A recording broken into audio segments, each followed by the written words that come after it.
Yo. Fresh off my final destination, avoiding the Pikachus and Pokemon trainers, not settling for nothing less than first placement. I met a knight that couldn't fight when compared to greatness. Yeah, I'm the missing link in all chains, with no sword, just a punch like Falco. All flame, they all lame, no they all game.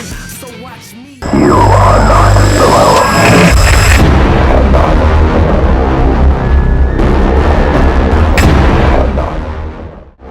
I imagine you have the feeling like Mario, going down the warp pipe.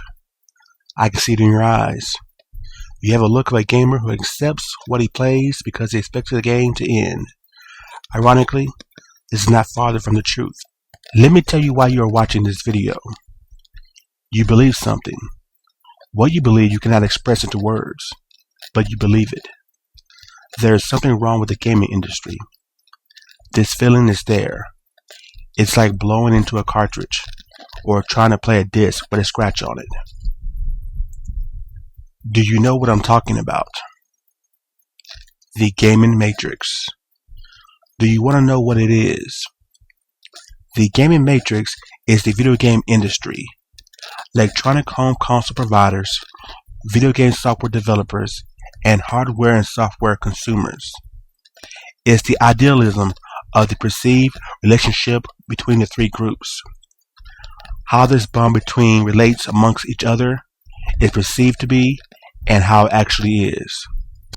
With the reveal of Microsoft's next generation video game home console, the Xbox One, the instant outrage from the gamer consumer community, the lack of support from gaming media, and the various attempts at damage control, there seems to be a glitch within the gaming matrix. The bond between the three powers weakened. Gamers open to the harsh truth of their place within this system. If you are willing to hear what I have to say, I will tell you the truth about the gaming matrix and how you are a slave to the system. You have two options. You can take the blue pill, stop watching this video immediately, or you can take the red pill, continue watching this video, and see what level the warp takes you. I'll place the red pill on this table, just in case you're having second thoughts about learning the truth.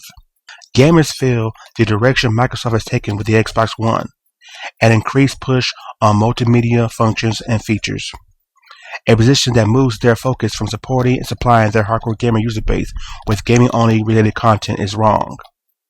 Because of this, the community foresees a significant shift in power taking place, where the Xbox brand user base will change loyalties, purchasing hardware and software for once rival Sony. The gaming matrix would like you to believe this to be true, but I'm sorry, it is not.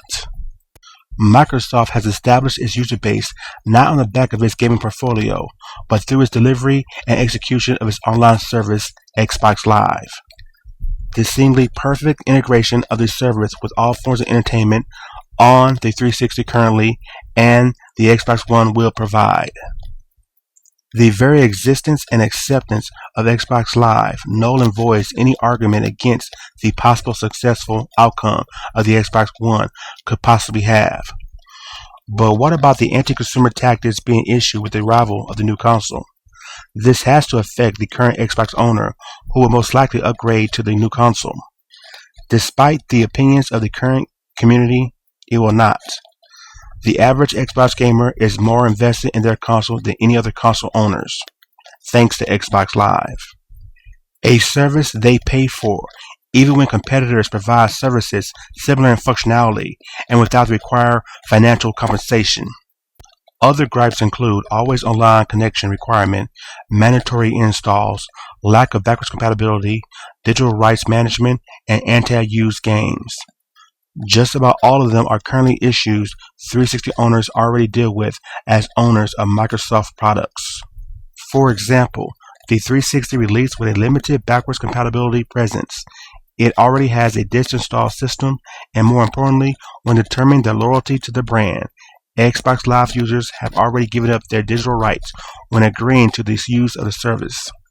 If they were to break their user agreement, Microsoft is able to, without explanation, remove their accounts and block their consoles from online, even with them paying to use the service. Then there is the overall consistency of the user base when it comes to buying the games that Xbox Live takes full advantage of, the FPS.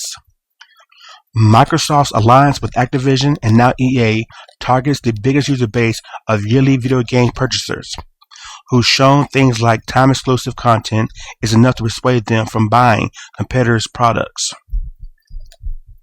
The 360 has been able to take control of the US market through Xbox Live, the first-person shooter genre, and third-party support alone. With all three improving with the Xbox One, how could it not be successful? There are some who would say, in order to know where you're going, one must know the past. And what am I talking about here? Blue Ocean strategy. Why is Blue Ocean strategy important? Why are we even talking about this matter now? Because there's relevance in this. This has shaped the destiny of the market that we see before us right now. Now let's get into that. There was a GameCube, an Xbox, and a PS2 at one time. Three systems that were similar in specs. Red Ocean Strategy 101. That being said, the one thing that Nintendo learned from this battle was in fact that one must differentiate themselves to be a contender. To be successful, you have to think outside the box. Hint, Blue Ocean strategy. Now, with Blue Ocean strategy, Nintendo launched a console known as the Nintendo Wii that shook up the world and revolutionized what we all do believe gaming is in fact. It brought in people who had never once considered gaming and never probably will consider gaming. Now, that being said, the Xbox 360 in its 8 years has still been unable to surpass what Nintendo accomplished in 5 years. And you know, when you really think about that, the scary part is that Nintendo accomplished all of this with poor third-party support, and in fact, they went 2 years hardly supporting the platform at all. Blue Ocean strategy, but one cannot deny its effectiveness when it comes to business strategy. Why are we talking about business strategy? History is repeating itself again. We are now upon the 8th generation where we are in fact looking at a cycle where all two consoles, Xbox One, PlayStation 4, are similar in specs. What does that mean to us? Basically, that means that one company has to differentiate itself from the other. That being said, Xbox One has decided to take on some of the Blue Ocean strategy that in fact made Nintendo a success. Whether you like it or not, the Xbox One is trying to do that. For two consoles that do not excel in first-party titles, this has to be done. So that being said, the strategy that Microsoft has indeed started this time around is probably the best course of action for them. With their user base bought into their ideology and the intelligent use of Blue Ocean strategy, it is clear the Xbox One will be in the forefront when it comes to pushing the industry forward, at the expense of video game consumers' freedoms and rights. Before you attempt to pick up the red pill, let me explain to you how this dark and vile future is actually your fault. Most of the outrage towards the Xbox One comes from its anti-consumer stance. Gamers feel that if this console succeeds, it's a sign that we accept it. I'm sorry, but the gaming community accepted it years ago. It started in 2005 with the release of the Xbox 360 console, when Microsoft knowingly sold their hardware despite its faulty construction to the public. A console that suffered a system failure rate of over 50%, with a now known problem called the Red Ring of Death. While they did issue an extended warranty offer that would repair all consoles affected, the fact that they suffered no real backlash from retailers and consumers were able to sell their corrupted electronic device until 2010 when they finally released their Xbox Slim remodel. With the entire time consumers going through the endless cycle of purchasing, repair, and then replace, shows at that time the consumer base cared less about their rights and more about being provided with entertainment. Next, their rival Sony, who sold the original PS3 with their abundant list of features in hopes to justify the bloated launch price of their device, only then to systematically remove them through mandatory updates from paid for in full already owned consoles. This is known as the Linux event. At that time, gamers felt it was a non-issue for a feature only a minority of the user base would use. They even shunned those who saw issue with this practice of altering a product after purchase. This led to a group of people who took issue with the decision by Sony to attack them by hacking their online network, endangering their user base private information to acts of possible identity fraud, which Sony only then alerted their consumers months after the event. Add the emergence of on-disc DLC, where gamers pay for extra content on disc of games already purchased, to game developers releasing broken games that are only enjoyable after pre-purchase updates.